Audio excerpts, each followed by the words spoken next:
Alright, in this video we're going to take a look at 5-minute code lab 6b1, looking at for loops.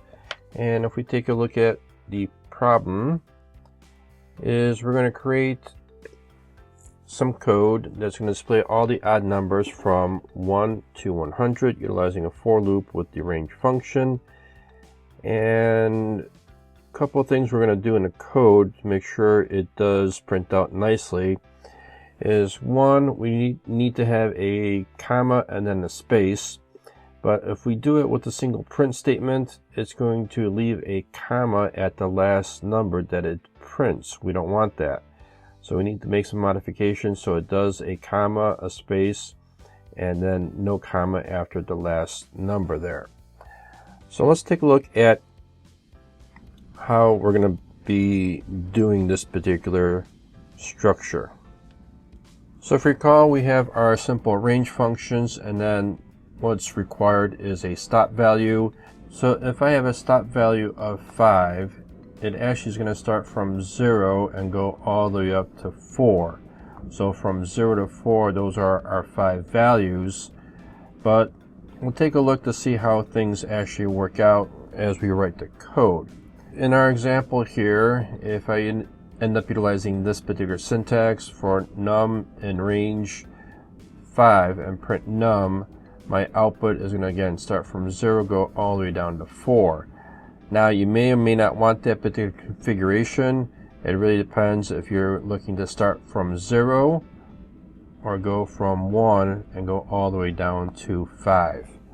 So it really depends on your criteria and what you need to output and how you output the information.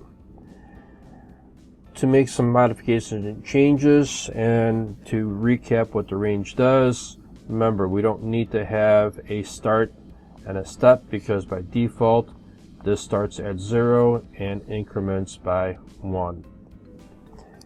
If we look at the syntax that we'll utilize, so print a range of odd numbers from 1 to 100.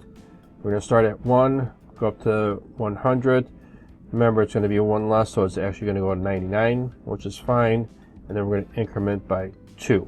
So this is how the output would look like. So depending on how wide your screen is, these numbers are going to kind of fall in. However, the width of the screen, not a big deal, because right now we're just printing everything all in one line.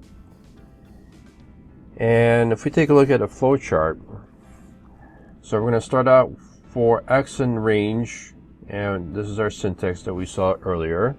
And then if x is 99, then we're going to print just the number. If not, then it's just going to print out the number with a comma and a space, and this end right here is going to suppress so there's no return, and then it's going to keep on looping until this value is 99. Then it'll print out the last value without having the comma, and then it'll basically print complete. So let's go ahead and take a look at the code and how that's going to look like. We're going to start out with our for loop and then our print statement. I'm going to stop right here and test out the code to see what actually prints out. So I'll run the code. I'll bring this over to this side so we're able to see. And as you could see, the output from here, it printed everything out, but again we have our last value of 99 and we have that comma, and we don't want that to appear in that particular format.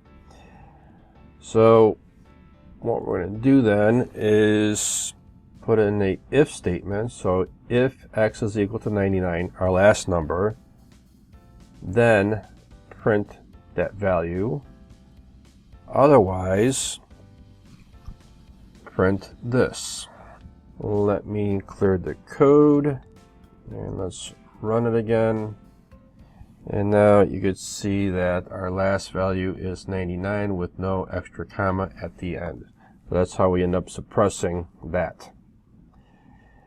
For lab number 2, we're going to do the same thing.